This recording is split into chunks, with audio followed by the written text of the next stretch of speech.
الحمد لأهله والصلاة على أهلها أما بعد فأعوذ بالله من الشيطان الرجيم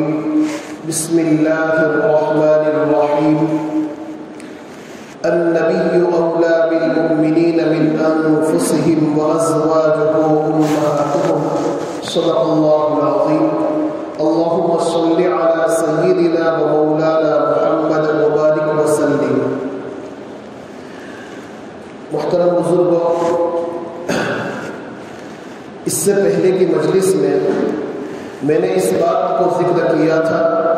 کہ اللہ کے نبی صلی اللہ تعالی علیہ وسلم کے ساتھ ہماری جو محبت ہونی چاہیے وہ کیسی ہو، اور یہ بھی بتلایا تھا کہ دنیا کے اندر ایک انسان جب دوسرے سے محبت کرتا ہے تو محبت کرنے کی چند وجوہات ہوتی ہیں، چند اسباب ہوتے ہیں. ان اسباب کی بنیاد پر ایک انسان دوسرے سے محبت کرتا ہے، اور اس کے کل 4 اسباب بتلائے تھے. 3 کا تفصیلی طور پر تذکرہ آ چکا، ایک سبب کا تذکرہ کرنا باقی ہے، اس کو اسی مجلس کے اندر ذکر کروں گا. پہلا سبب رشتہ داری کا بتلایا تھا کہ رشتہ داری کی بنیاد پر ایک انسان دوسرے سے محبت کرتا ہے. دوسرا سبب جمال اور خوبصورتی کا بتلایا تھا کہ جمال اور خوبصورتی کی بنیاد پر ایک انسان دوسرے سے محبت کرتا ہے. اور تیسرا سبب جو ہے احسان کا بتلایا تھا کہ کبھی انسان دوسرے سے محبت کرتا ہے احسان کی بنیاد پر. اگر ان ساری چیزوں کو دیکھا جائے، رشتہ داری کا معاملہ ہو، جمال اور خوبصورتی کا معاملہ ہو، احسان کا معاملہ ہو،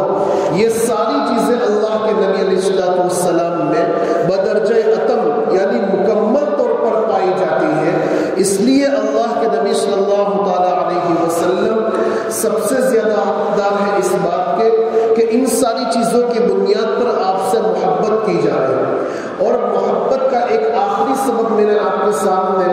جو مجھے اس وقت آپ کے سامنے جو ذکر کرنا ہے، جو گزشتہ ہفتے رہ گیا تھا، وہ یہ ہے کمال. کبھی ایک انسان دوسرے سے محبت کرتا ہے کمال کی بنیاد پر کہ سامنے والے انسان کے اندر کمال بہت زیادہ ہے، بہت زیادہ وہ ٹیلنٹڈ ہے، تو اس کی بنیاد پر اس سے محبت کی جاتی ہے. اگر اس اعتبار سے دیکھا جائے تو سب سے بڑا کمال اور سب سے زیادہ کمال جس شخصیت کے اندر اس دنیا کے اندر پایا جاتا ہے وہ جناب محمد الرسول اللہ صلی اللہ تعالی علیہ وسلم کی ذات گرامی ہے. لہذا ہمیں چاہیے کہ کمال کی بنیاد پر اگر ہم کسی سے محبت کرتے ہیں تو اللہ کے نبی سے محبت کریں. اب اللہ کے نبی کے اندر کتنا کمال تھا، مختصر وقت میں چند چیزیں میں آپ کے سامنے ذکر کرتا ہوں. دیکھیے، کمال میں سب سے بڑا کمال علمی کمال ہوتا ہے. ایک آدمی کے پاس عمدہ قسم کی گاڑی ہو، عمدہ قسم کا محل اور بنگلہ ہو، بے شمار پیسہ ہو، جائیداد ہو، لیکن یہ کوئی بڑا کمال اور کوئی بڑا ٹیلنٹ نہیں کہا جاتا. لیکن ایک آدمی کے پاس کچھ نہیں ہے لیکن علم ہے، دین اور دنیا کی اس کو بے شمار جانکاری ہے، بے شمار اس کے پاس علم ہے، بڑی تعداد میں بلکہ مضبوط علم ہے، تو اس انسان کو باکمال سمجھا جاتا ہے، اس انسان کی عزتیں کی جاتی ہے، اس انسان کو ایک بڑا مقام اور بڑا رتبہ دیا جاتا ہے، اس کی جانکاری سے، اس کے علم سے فائدہ اٹھایا جاتا ہے. دیکھیے، اللہ کے نبی صلی اللہ علیہ وسلم تو کمال میں سب سے بڑا کمال علمی کمال ہے، اور علم میں اللہ کے نبی سے بڑھ کر کوئی نہیں. بلکہ ایک حدیث ہے، حدیث معراج، تو اس کے اندر اللہ کے نبی فرماتے ہیں کہ جبرائیل امین میرے پاس تشریف لائے، مجھے سلایا، میرے سینے کو چاک کیا، اور سینے کو چاک کرنے کے بعد اس کے اندر سے قلب اطہر کو نکالا، اور نکالنے کے بعد اس کو زمزم کے پانی سے دھویا. بخاری شریف کے اندر ہے ثم غسلہ بماء زمزم، اس کو زمزم کے پانی سے جو ہے دھویا. یہاں محدثین نے بڑی قیمتی بات لکھی ہے کہ اس سے پتہ یہ چلتا ہے کہ زمزم کا پانی حوض کوثر کے پانی سے بھی افضل ہے، اس لیے کہ حوض کوثر کا پانی زمزم سے افضل ہوگا تو اللہ کے نبی کے قلب اطہر کو، آپ کے دل مبارک کو جو ہے حوض کوثر کے پانی سے دھویا جاتا، لیکن آپ کے دل مبارک کو زمزم کے پانی سے دھویا، معلوم یہ ہوتا ہے کہ سب سے افضل پانی زمزم کا پانی ہے۔ پھر اللہ کے نبی فرماتے ہیں کہ میرے دل کو زمزم کے پانی سے دھونے کے بعد ایک فرشتہ جو ہے تشت لے کر آیا، بڑی پلیٹ لے کر آیا، وہ سونے کی تھی اور وہ پلیٹ جو ہے علم و حکمت سے بھری ہوئی تھی، اور ان ساری چیزوں کو میرے سینے کے اندر رکھ دیا اور اس کے بعد میرے سینے کو بند کر دیا۔ اللہ کے نبی علیہ الصلوۃ والسلام کو اللہ کی طرف سے علم و حکمت دی گئی، آپ کے سینے کو علم و حکمت سے بھر دیا گیا۔ یہ سب سے بڑا آپ کا کمال تھا، اور جس کے اندر کمال جتنے اونچے درجے کا ہوتا ہے، لوگ اپنے آپ کو ان کے سامنے جھکاتے ہیں، ان کی تابعداری کرتے ہیں۔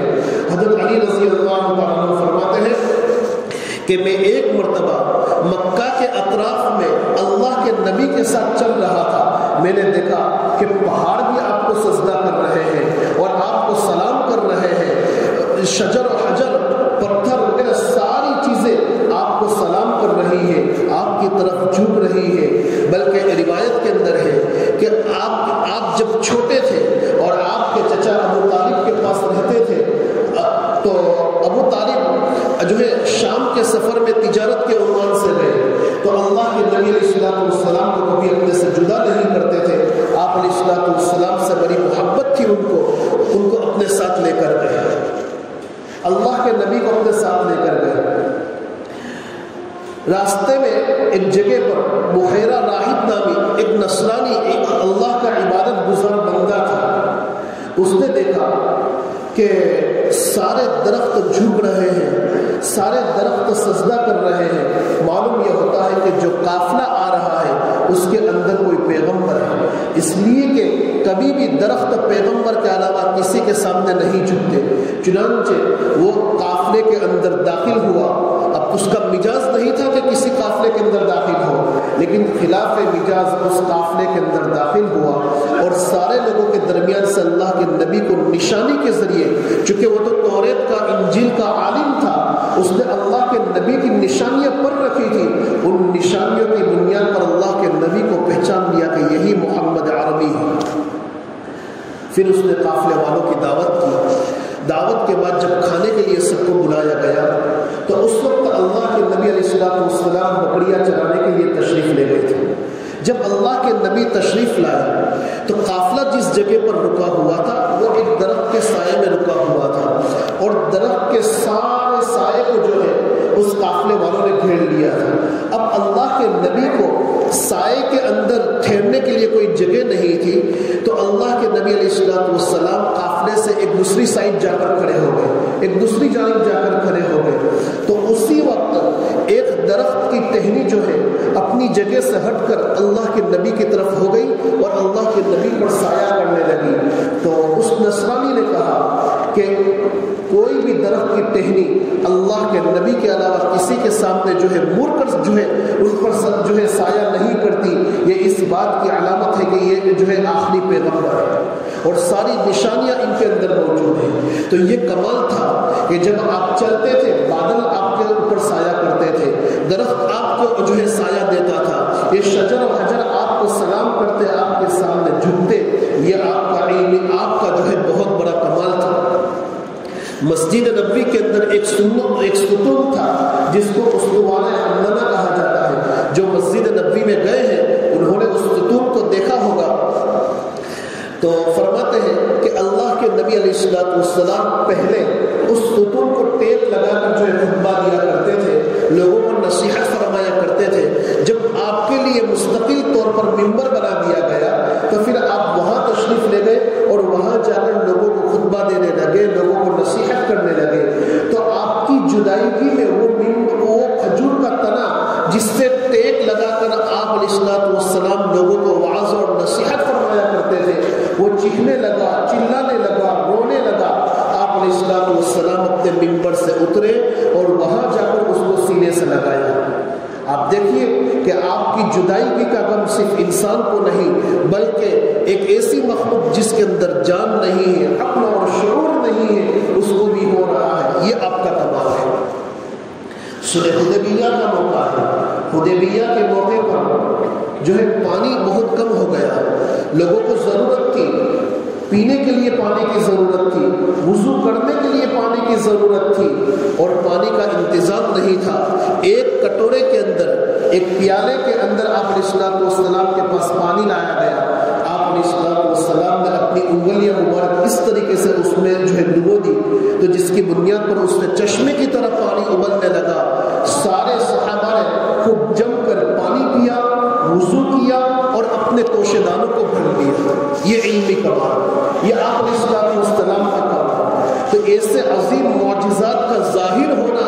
آپ کی ذات اقدس صلی اللہ علیہ وسلم پر، یہ آپ کا کمال ہے جو دنیا کے اندر کسی انسان پر ظاہر نہیں ہو سکتا، کسی انسان کے ہاتھوں پر ظاہر نہیں ہو سکتا۔ یہ آپ کا کمال۔ غزوہ خندق کا موقع ہے۔ غزوہ خندق ایک اتنا زبردست واقعہ ہے، اس کی تفصیلات میں جو ہے اس وقت مجھے نہیں جانا، لیکن میں آپ کے سامنے اس کا مختصر تذکرہ کرتا ہوں کہ جب خندق کھودی جا رہی تھی، دشمنوں کے خطرے کی بنیاد پر، پتھریلی زمین اور صحابہ کی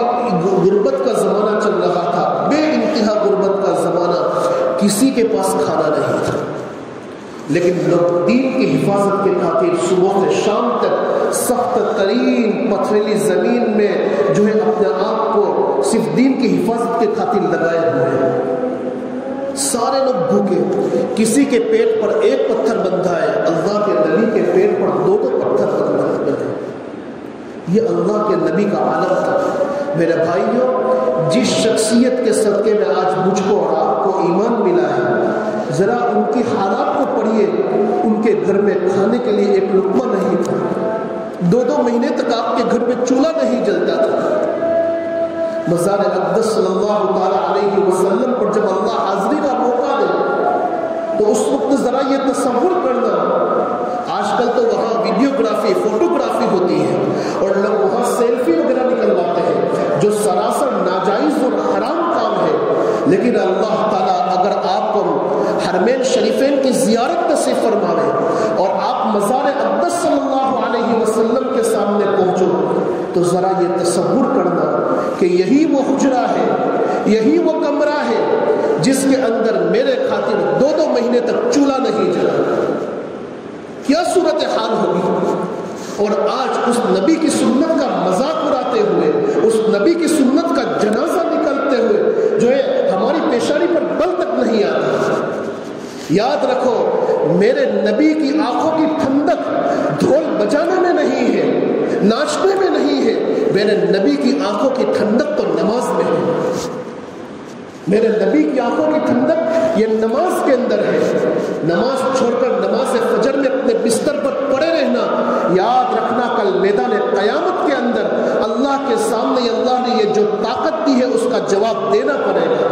میرے نبی کا فرمان ہے جس پر مجھے اور آپ کو اپنی ذات سے زیادہ یقین ہے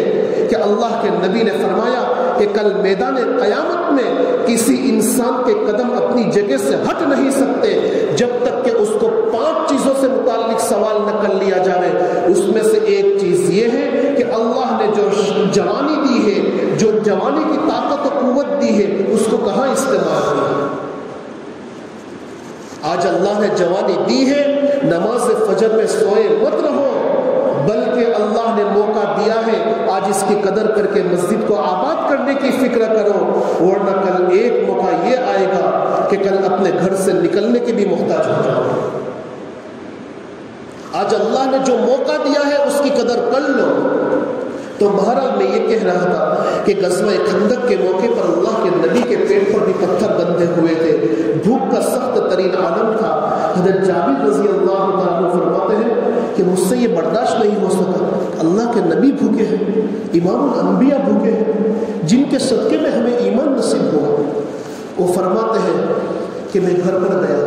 بیوی سے کہا کہ کچھ کھانے کے لیے ہے، تو انہوں نے کہا کہ ایک بکری کا بچہ ہے، تھوڑا سا آٹا ہے، ٹھیک ہے میں بکری کے بچے کو ذبح کر لیتا ہوں، تم آٹا گھن لو، میں اللہ کے نبی کو بلاتا ہوں تاکہ اللہ کے نبی 1-2 لقمے اپنے منہ میں رکھ دے تو ان کی بھوک دور ہو جائے۔ اللہ کے نبی علیہ الصلوۃ والسلام کے پاس تشریف لے گئے، یا رسول اللہ آپ کے لیے کھانے کا انتظام ہو گیا ہے، آپ تشریف لائیں۔ اللہ کے نبی علیہ الصلوۃ والسلام نے پوچھا کہ کتنا کھانا ہے؟ فرمایا کہ تھوڑا سا کھانا ہے، ہو سکتا ہے آپ کو یا آپ کے ساتھ 1-2 لوگوں کو کافی ہو جائے۔ اللہ کے نبی نے کہ سارے لوگ بیچارے بھوکے اور پیاسے ہیں، آ جاؤ سب لوگ کھانے کے لیے، آ جاؤ سب لوگ کھانے کے لیے۔ حضرت جابر رضی اللہ عنہ سوچ رہے ہیں کھانا تو ایک یا دو آدمی کا ہے، اتنے لوگوں کو کیسے کافی ہوگا؟ لیکن انہیں یقین تھا کہ اللہ کے نبی کی زبان سے کبھی بھی جھوٹ بات نہیں نکلتی۔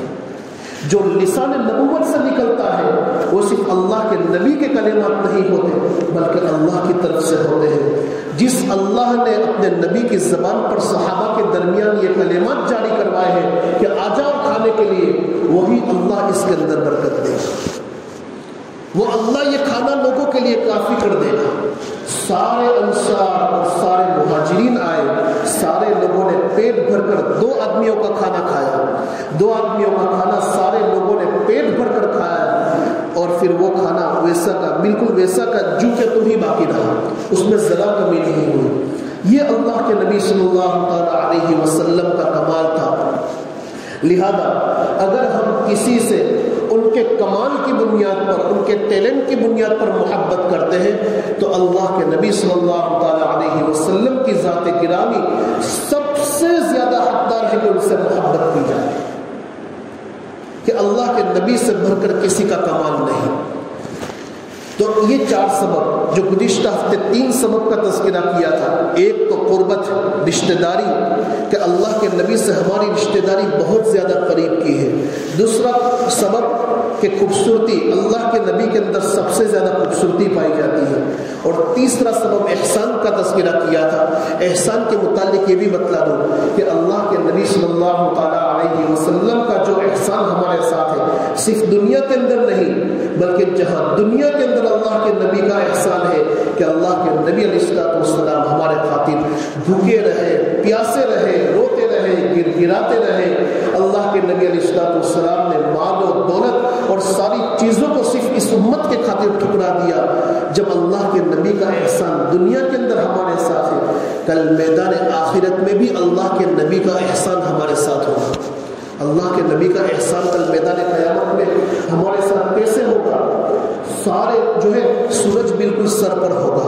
سارے لوگ اپنے پسینے کے بقدر جو ہے یہ اپنے اعمال کے بقدر اپنے پسینے کے اندر ڈوبے ہوں گے، سارے لوگ اپنے اعمال کے بقدر اپنے پسینے کے اندر ڈوبے ہوں گے، کوئی گھٹنوں تک، کوئی ٹخنوں تک، کوئی کمر تک، کوئی تو اپنے پسینے کے اندر تیرے گا، اور سخت ترین عالم ہوگا۔ ایسے موقع پر سائے کی ضرورت پڑے گی، لوگ انتظار میں ہوں گے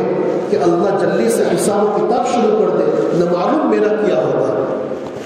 سارے لوگ حضرت آدم علیہ السلام کے پاس جائیں گے، حضرت نوح علیہ السلام کے پاس جائیں گے، حضرت ابراہیم علیہ السلام کے پاس جائیں گے، حضرت موسیٰ، حضرت عیسیٰ علیہ السلام کے پاس جائیں گے کہ جلدی حساب و کتاب شروع ہو جائے تاکہ ہماری یہ فکر دور ہو۔ لیکن سارے لوگ جو ہے عذر پیش کر دیں گے کہ آج اللہ کے دربار میں کچھ کہنے کی ہماری جرأت اور ہمت نہیں ہے۔ سارے لوگ کہیں گے کہ جاؤ امام الانبیاء جناب محمد الرسول اللہ صلی اللہ علیہ وسلم کے پاس، شاید تمہاری کوئی بات سنی جائے۔ سارے لوگ اللہ کے نبی کے پاس آئیں گے کہ یا رسول اللہ آپ ہی ہماری سفارش کروا دیجیے۔ اللہ کے نبی فرماتے ہیں کہ اس وقت میں سجدے میں گر جاؤں گا اور اللہ کے حضور اور اللہ کی تعریفیں کروں گا، اللہ کی حمد و ثنا بیان کروں گا۔ اللہ کے نبی فرماتے ہیں کہ اس موقع پر اللہ تعالیٰ میرے ذہن میں اپنی حمد و ثنا اور اپنی تعریف کے ایسے کلمات القا کرے گا، ایسے کلمات میرے ذہن کے اندر اتارے گا جو اس سے پہلے میرے ذہن میں کبھی نہیں آئے، اور ان کلمات کے ذریعے سے میں اللہ کی تعریف کروں گا۔ پھر اس کے بعد حکم ہوگا یا محمد ارفع راسک سل توتا وشفع تشفع، کہ محمد اپنا سر اٹھائیے، آپ سفارش کیجیے، آپ کی سفارش قبول کی جائے گی۔